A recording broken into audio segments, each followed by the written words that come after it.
আসসালামু আলাইকুম রহমতুল্লাহি ওবরাকাতু।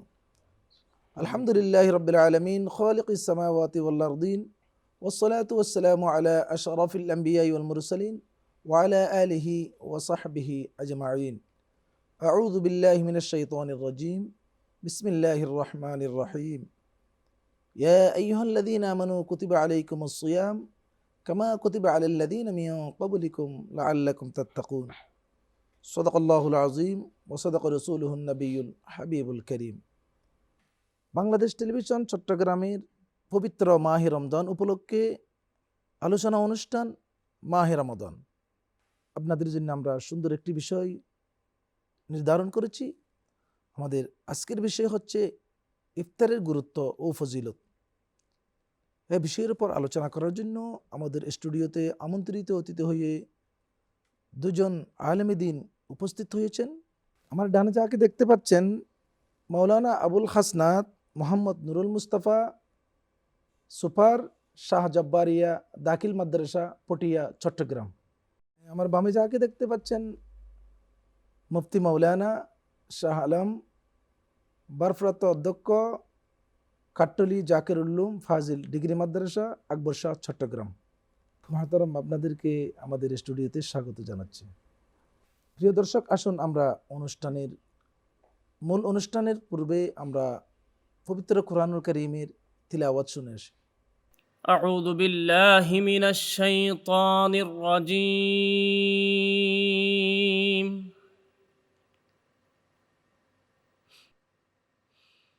بسم الله الرحمن الرحيم.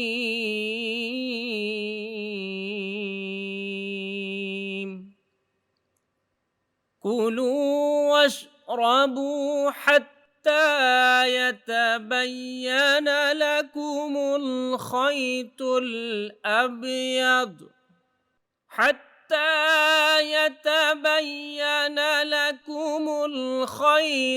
الأبيض من الخيط الأسود من الفجر ثم أتموا الصيام إلى الليل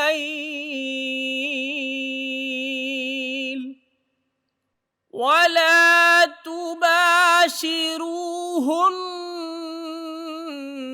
وأنتم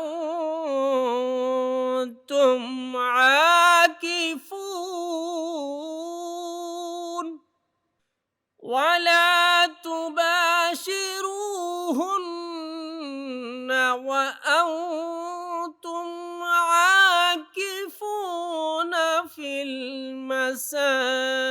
المساجد تلك حدود الله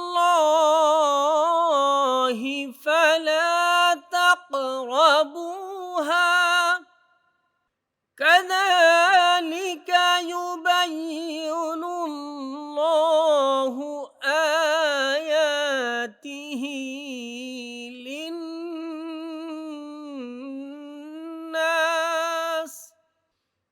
يبين الله آياته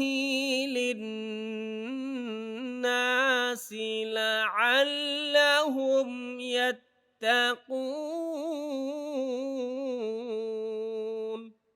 صدق الله العظيم وصدق رسوله الكريم. মাশাআল্লাহ, সুললিত কণ্ঠে পবিত্র কুরআনুল কারীমের তিলাওয়াত শোনার পর আমরা আমাদের মূল আলোচনায় ফিরে আসলাম। আল্লাহ পাক সুবহানাহু ওয়া তাআলা আমাদেরকে এই পবিত্র মাহে রমাদানে পবিত্র কুরআনুল কারীমের তিলাওয়াত সব সময় বেশি বেশি করার তৌফিক দান করুক, আমিন। মহতরম, আমরা প্রথমে আপনার কাছে আসি। পবিত্র কুরআনুল কারীমে সূরা বাকারার 183 নম্বর আয়াতে ইরশাদ করেন, ইয়া আইয়ুহাল্লাযীনা আমানু কুতিবা আলাইকুমুস সিয়াম কামা কুতিবা আলাল লাযীনা মিন ক্বাবলিকুম লাআল্লাকুম তাত্তাকুন। আল্লাহর পক্ষ থেকে আমাদের উপর নির্দেশনা এসেছে, যারা মুমিন তাদেরকে বলা হয়েছে যে তোমাদের উপর রোজা ফরজ করা হয়েছে যেভাবে তোমাদের পূর্ববর্তীদের উপর ফরজ করা হয়েছে, কি জন্য? যেন আমরা মুত্তাকি হতে পারি, পরহেজগারিতা অবলম্বন করতে পারি। এই রোজা সম্পর্কে আপনার কাছে জানতে চাইব, রোজার পরিচয় সম্পর্কে। রোজা এই শব্দটি ফার্সি এবং উর্দুতে ব্যবহৃত হয়ে থাকে। রোজা শব্দের আরবি হচ্ছেন সৌম। সৌমের শাব্দিক অর্থ বিরত থাকা। আর এই সৌম ফজরের নামাজের ফজরের থেকে শুরু করে মাগরিব পর্যন্ত সুনির্দিষ্ট কিছু নিয়ম অবলম্বন করে পানাহার এবং রোজা ভঙ্গ হয় এমন কিছু কার্যক্রম থেকে বিরত থাকার নামেই সৌম। আরেকটু যদি বিস্তৃত আকারে বলা যায়, সুবেহ সাদিকের পূর্বে সেহেরি গ্রহণ করা থেকে শুরু করে সূর্য অস্ত যাওয়ার পর ইফতারের মাধ্যমে সমাপ্ত করা, এই সময়টাতে সুনির্দিষ্ট কিছু নিয়ম মেনে পানাহার থেকে বিরত থাকা এবং সহবাস সহ রোজা ভঙ্গ হয়, রোজা ছুটে যায় এমন কার্যক্রম থেকে বিরত থাকাই হচ্ছে মূলত সৌম। এবং এই প্রসঙ্গে আপনি উল্লেখ করেছেন, ইয়া আইয়ুহাল্লাযীনা আমানু কুতিবা আলাইকুমুস সিয়াম কামা কুতিবা আলাল্লাযীনা মিন ক্বাবলিকুম লাআল্লাকুম তাত্তাকুন। এই সময়টাতে আমরা কেন বিরত থাকছি, এই প্রসঙ্গ আল্লাহ রাব্বুল ইজ্জত আমাদেরকে স্পষ্ট করে দিয়েছেন, আমাদের উপর ফরজ করেছেন, যেমনিভাবে আমাদের পূর্ববর্তীগণের উপর ফরজ করেছিলেন মুমিনদের জন্য। তথাপি আমরা বুঝতে পারলাম আমরা যাতে মুত্তাকি হতে পারি সেজন্য আমাদেরকে রোজা রাখতে হবে। আমার বিজ্ঞ আলোচক যে বলেছেন যে রোজার পরিচয় সম্পর্কে, যে একজন রোজাদারের আমল কেমন হওয়া উচিত বলে আপনি মনে করেন? একজন রোজাদারের আমল প্রথমত কোরআন এবং হাদিসের আলোকে, অর্থাৎ কোরআন সুন্নাহ ভিত্তিক হওয়াই প্রয়োজন। একজন রোজাদার ইসলামের যে বিধিবিধানগুলি রয়েছে সেগুলি তিনি যথাযথভাবে পালন করবেন আল্লাহর দেওয়া বিধান এবং নবীর তরিকা অনুসারে। এক্ষেত্রে শিরিক এবং বেদাত থেকে অবশ্যই তিনি নিজেকে পূতপবিত্র রাখবেন। আর বিশেষ করে শুধু খাবার দাবার পানাহার যেগুলি, এগুলি শুধু পরিহারের নামই আসলে রোজা নয়। একজন রোজাদারের অনেকগুলি কাজ রয়েছে। বিশেষ করে রোজারত অবস্থায় যত রকমের অশ্লীল কাজ রয়েছে, যত রকমের হারাম রয়েছে, এগুলি অবশ্যই একজন রোজাদারকে কী করতে হবে?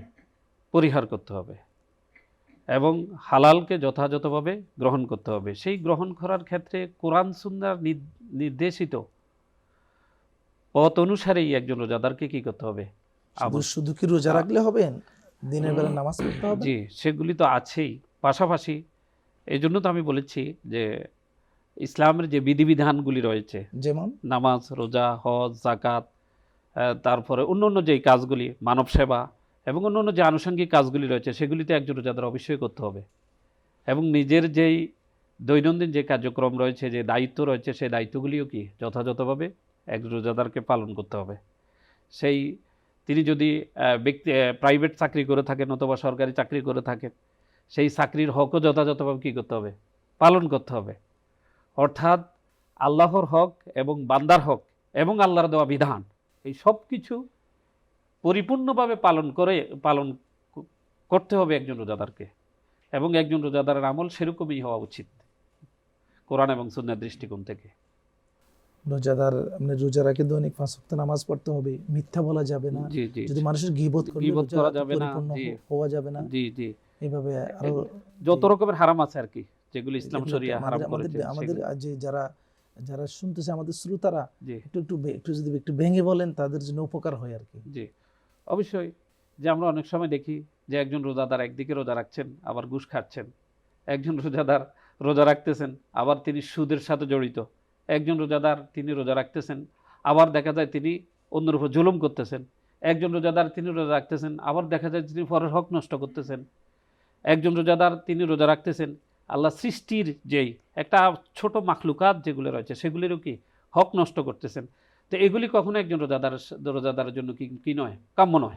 তার রোজা কবুল হওয়া থেকে কবুল হওয়ার জন্য যে বাধা হয়ে দাঁড়াবে। এগুলি বাধা হয়ে দাঁড়াবে এগুলি, এবং রোজা কবুল হওয়ার ক্ষেত্রে এটা একটা বিশাল প্রতিবন্ধকতা সৃষ্টি হবে এই জাতীয় মোহতারাম, যদি। যে আমরা জানি যে সারাদিন উপবাস থাকার পর যে যখন সূর্য যখন ডুবে যায়, যখন মসজিদে যখন মুয়াজ্জিন সাহেব আজান শুরু করে, তখন আমরা সবাই ইফতার করি।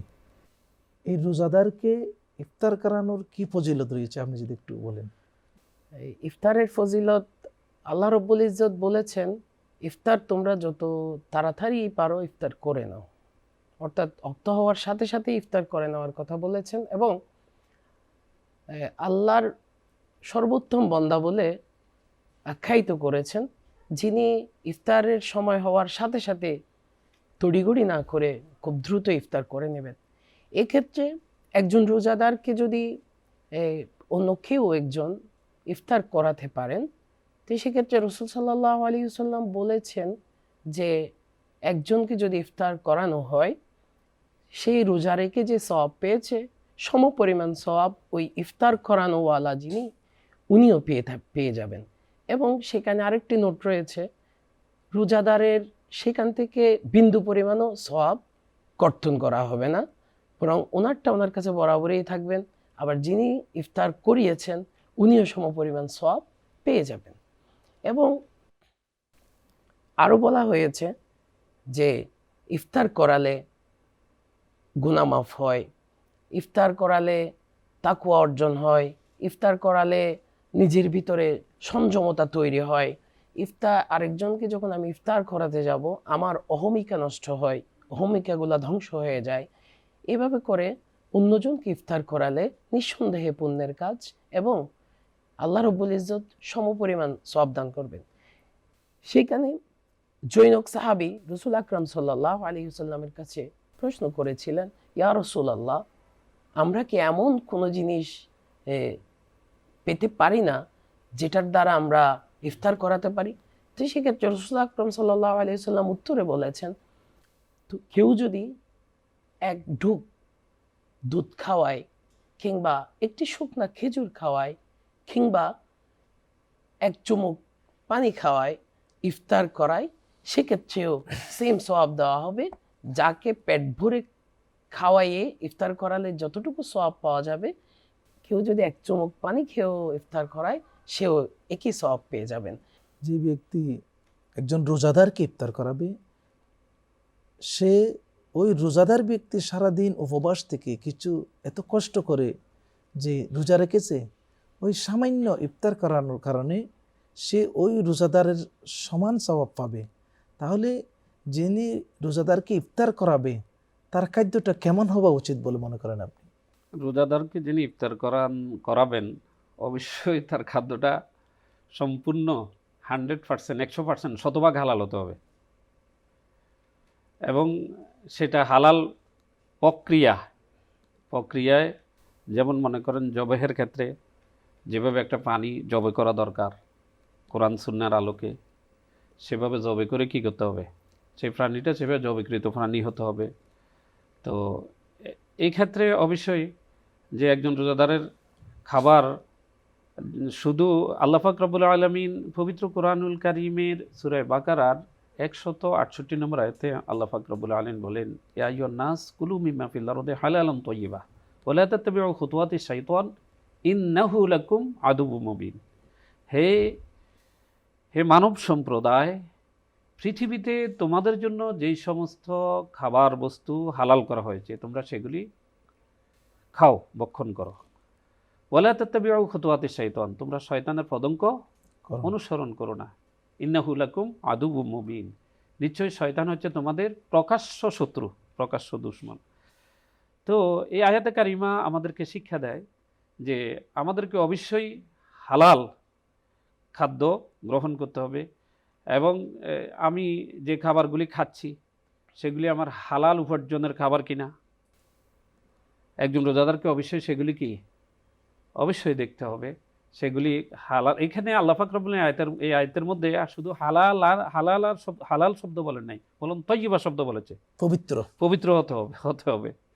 তো সুতরাং এই ক্ষেত্রে মুফাসসিরিন কেরাম তাফসীর করেছেন যে আমরা তো জানি অনেক সময় যে অনেক খাবার যে প্রক্রিয়ার কারণে হালাল, মানে হালাল হওয়া সত্ত্বেও সেগুলি কি হয়ে যায়, হারাম হয়ে যায়। হারাম।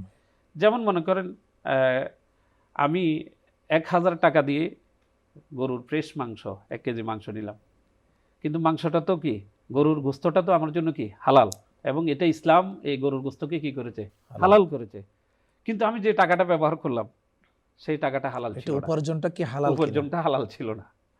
তাহলে দেখা যায় যে উপার্জনটাও কি হতে হবে, তাহলে আপনার হালাল হতে হবে। কোরআন সুন্নাহর আলোকে জি, জি। রোজাদারকে যদি আপনি হালাল উপার্জন ছাড়া যদি আপনার অবৈধ পন্থায় যে উপার্জন করে একজন নয় 100 রোজাদারকে ইফতার করলে কোনো ফজিলত পাওয়া যাবে না, তার কোনো তাহলে, ফজিলত হ্যাঁ, পাওয়া যে যাবে না। ব্যক্তি কারণ আপনার হালাল উপার্জনের মাধ্যমে এক লোকমা দুধ কিংবা একটা ছোট্ট একটা খেজুর কিংবা এক গ্লাস পানি দিয়ে যদি খাওয়ায় তাহলে ওই পরিমাণ সওয়াব পাওয়া যাবে যে পরিমাণ সে সারাদিন রোজা রেখে জি জি সওয়াব এই সওয়াব পেয়েছে। অর্জন করছে। তাহলে এবং এই ক্ষেত্রে আল্লাহ অবশ্যই নবী বলছেন যে যিনি রোজা রাখছেন তার সওয়াবের ক্ষেত্রে কোনো কমতি কমতে হবে না। হবে না। তাহলে আপনার আলোচনা মতে তাহলে আমাদের আমরা যারা রোজা রেখেছি সারাদিন না খেয়ে আমরা কষ্ট করে থেকেছি, আমাদের সাহারি এবং ইফতারিটা যেন হালাল হালাল হয়, হয়ে থাকে, হালাল সেটাই হয়ে আমাদের থাকে। কাম্য। যেহেতু এটা শরীয়তের পূর্ব শর্ত হচ্ছে কি হালাল উপার্জন হতে হবে। এবং সহিহ মুসলিমের একটা হাদিস হ্যাঁ। আছে, কাসবুল হালালি ফারিদাতুন বাদাল বাদাল ফারিদা। ফারিদা। হ্যাঁ। জি মহতারাম, আপনার কাছে আমাদের একেবারে শেষ প্রশ্ন সেটা হচ্ছে কি, আমরা জানি ইবাদতের মধ্যে সর্বশ্রেষ্ঠ ইবাদত হচ্ছে নামাজ, যেটা আমরা ইসলামের যেই 5টি স্তম্ভ রয়েছে তার মধ্যে কালিমার পরে নামাজ এসেছে। নামাজের বিনিময়ে আল্লাহ পাক সুবহানাহু ওয়া তাআলা আমাদেরকে জান্নাত দান করবেন, এটা নবীজি নবুয়তের জবানে বলেছেন। যেমন আসসালাতু মিফতাহুল জান্নাহ অথবা মিফতাহুল জান্নাতিস সালাত, এভাবে আছে হাদিসে পাকের মধ্যে। তার নামাজ বিনিময়ে জান্নাতের চাবি পাওয়া যাবে, অর্থাৎ নামাজকে জান্নাতের চাবি বলেছেন। তাহলে রোজাও একটা ফরজ ইবাদত। এই রোজাদারের জন্য কি প্রতিদান হতে পারে আপনি যদি বলেন? রোজাদারের জন্য ফজিলত স্বয়ং রব্বুল ইজ্জত নিজেই ঘোষণা করেছেন, যদিও কোরআনে বা হাদিসে রসুলে নয়, হাদিসে কুদসিতে এসেছেন, আস-সাওমু লি ওয়া আনা আজজি, রোজা আমার জন্য, আমি তার প্রতিদান দেব। আমাদের দর্শকের জন্য হাদিসে কুদসিটা, এই পরিচয়টা সম্পর্কে আমাদের একটু যদি বলেন।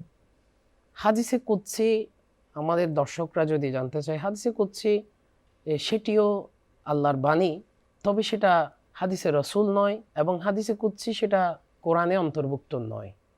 আচ্ছা, যে কথা আল্লাহর কথা অর্থাৎ নবীজি বলেছেন, নবীজি এটাকে বলে বলেছেন, হাদিসে কুদসি। হ্যাঁ, আল্লাহর কথা নবীজি বলেছেন, হুম। বা এটা সরাসরি আল্লাহর পক্ষ থেকে নবীজি ঘোষণা করে দিয়েছেন। হ্যাঁ, চমৎকার। তো সেখানে বলা হয়েছে আস-সাওমু লি ওয়া আনা আজজি, রোজা আমার জন্য, আমি তার প্রতিদান দেব। তো সেক্ষেত্রে আল্লাহ রব্বুল ইজ্জত নিঃসন্দেহে তার প্রতিদান দেবেন। তো সেক্ষেত্রে যদি আমরা বলতে চাই কেমন প্রতিদান দেবেন, একটু আগে শাহ আলম ভাই বলেছেন যে হালাল পন্থায় সেহরি খেতে হবে, হালাল পন্থায় ইফতার করতে হবে। যেহেতু রোজা ফরজ ইবাদত, নিঃসন্দেহে আমাদের যাবতীয় কার্যক্রমগুলি হালালভাবে হতে হবে। তো সেক্ষেত্রে প্রতিদান, রোজার প্রতিদান স্বয়ং আল্লাহ রব্বুল ইজ্জত যেহেতু দিবেন বলেছেন, সেক্ষেত্রে আল্লাহর পুরস্কার তো ছোটোখাটো হতে পারে না। যার প্রতিদান আল্লাহ স্বয়ং নিজেই দিবেন বলে নিজেই ঘোষণা করেছেন, নিঃসন্দেহে আমরা ধরে নিতে পারি এর পুরস্কার ছোটোখাটো নয়, এবং ফরজ ইবাদতের যে আবশ্যকতা, সেই আবশ্যকতা আমরা পালন করার কারণে আমরা ফরজ থেকে উত্তরণ লাভ করলাম, এবং আল্লাহর যে অসীম পুরস্কার, সেই পুরস্কারের আশায় আমরা রোজা পালন করতে পারি। তাহলে আপনি বোঝাতে যাচ্ছেন এই রোজার প্রতিদান খুদ আল্লাহ নিজেই বান্দার জন্য হয়ে যাবে। জি, অর্থাৎ যিনি বান্দার জন্য আল্লাহ স্বয়ং সরাসরি হয়ে গেলে সেখানে তার সবকিছু আয়ত্তে থাকবে। সুবহানাল্লাহ বিহামদিহি। মুহতারাম, আপনার কাছে আসি, আমাদের অনুষ্ঠানের একেবারে শেষ জিজ্ঞাসা আপনার কাছে। যে মুহতারাম, যে বিজ্ঞ আলোচক বলেছেন আস-সাওমু লি ওয়া আনা আজজি বিহি, অর্থাৎ রোজা আমার রোজা জন্য, আমার জন্য রাখে, অর্থাৎ আমি আমি নিজেই তার এটার প্রতিদান দেব। প্রতিদান দেব, অর্থাৎ অথবা নিজেই নিজে আমি আমি তার প্রতিদান, তার প্রতিদান, ও যে যাবি এভাবে এসেছে। যেটা আমরা মাধ্যম ছাড়া হয়। জি জি অনেক কিছু তো মাধ্যম নিয়ে আমরা পেয়ে থাকি, যেমন আমরা জান্নাতে গেলে নামাজের যে জান্নাতের চাবি বলেছেন, এটা অনেক মাধ্যম লাগে, কিন্তু রোজা এমন একটি ইবাদত যেটার সরাসরি খুদ আল্লাহ বান্দার হয়ে যায়, সুবহানাল্লাহ বিহামদিহি। তাহলে ওই বান্দার, ওই রোজাদার বান্দার বর্জনীয় এবং করণীয় কিছু আমল সম্পর্কে আপনি বলুন। জি।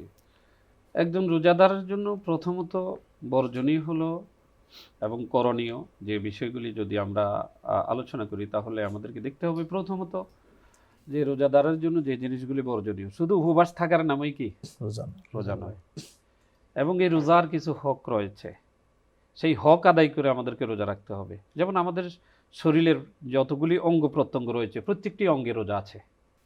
যেমন কানের রোজা আছে। কানের রোজা হলো যে আমি রোজারত অবস্থায় কোনো অশ্লীল গান বাজনা এগুলি আমি শুনবো না, কোনো এটা গীবত হলো সমালোচনা গীবত, শুনবো জি, না। গীবত সমালোচনা, অশ্লীল গান বাদ্য এগুলি শুনবো না, এটা হলো কি কানের রোজা। আবার চোখেরও রোজা আছে। চোখের রোজা হলো যে আল্লাহ আমাকে চোখ দিয়েছে, আমি সেই চোখ দিয়ে কোনো খারাপ কিছু দেখবো না, অশ্লীল কিছু দেখবো না, এটা হচ্ছে চোখের রোজা। আর তারপরে হাতের রোজা হলো যে আমি কোনো খারাপ কাজ, রোজা একজন রোজারত অবস্থায়, রোজা না একজন মুমিনের সারা জীবনে এইভাবে হওয়া দরকার, কিন্তু রোজার রত অবস্থায় আমি এই খারাপ কাজ, রোজাটা পরিপূর্ণ হওয়ার জন্য, জি, পরিপূর্ণ হওয়ার জন্য এবং রোজার পরিপূর্ণ সওয়াব পাওয়ার জন্য, যে আমার এই হাত দ্বারায় আমি খারাপ কিছু করব না। করণীয় যে বিষয়গুলি সেগুলি হলো যে রোজারত অবস্থায় যে আমি নিজে ভালো চললাম, ভালো খেলাম, আমার সব কিছু হালাল আছে, সব কিছু ঠিক আছে, আমার নিয়ত ঠিক আছে, কিন্তু শুধু নিজে খেলাম, কিন্তু আমার আশেপাশে যে সমস্ত অসহায়, সুবিধাবঞ্চিত, দরিদ্র মানব গোষ্ঠী রয়েছে, মানুষ রয়েছে, যেগুলির দিকে আমাদের ইসলাম আমাকে তাকাতে বলছে, যাদেরকে আল্লাহ সম্পদ দিয়েছে তাদের সম্পদের মাধ্যমে, অর্থাৎ অথবা যাকে যেই যে স্ব অবস্থানে থেকে যেভাবে মানব সেবা করা যায়, সৃষ্টির সেবা করা যায়, সেগুলি আমাদেরকে একজন আমাদের রোজাদারকে করতে হবে। মহতরম, আমরা আমাদের যেমন অনুষ্ঠানের একেবারে শেষ পর্যায়ে চলে জি, জি। এসেছি। আপনারা দুজনকে আমাদের এই মাহে রমাদান অনুষ্ঠানে আপনাদের মূল্যবান সময়টুকু দেওয়ার জন্য আপনাদেরকে অসংখ্য অসংখ্য ধন্যবাদ। প্রিয় দর্শক, আমরা আমাদের দুজন বিজ্ঞ আলোচকের মাধ্যমে জানতে পারলাম ইফতারের গুরুত্ব ও ফজিলত সম্পর্কে। আল্লাহ পাক সুবহানাহু ওয়া তাআলা আমাদের প্রত্যেককে এই পবিত্র মাহে রমাদানুল মুবারক, যে রমজান মাসে একটি ভালো কাজ করলে সেটার বিনিময়ে নবী করিম সাল্লাল্লাহু আলাইহি ওয়াসাল্লাম 70 থেকে 700 গুণ পর্যন্ত বৃদ্ধি করবে বলেছেন। এবং হাদিসে পাক রয়েছে, বুখারী শরীফের হাদিস, মান সামা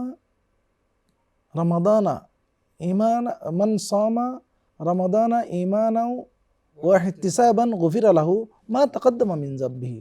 যে ব্যক্তি ঈমান সহকারে সওয়াবের আশায় যেই রোজা পালন করবে, আল্লাহ পাক সুবহানাহু ওয়া তাআলা তার পূর্বের সমস্ত গুনাহ মাফ করে দিবেন।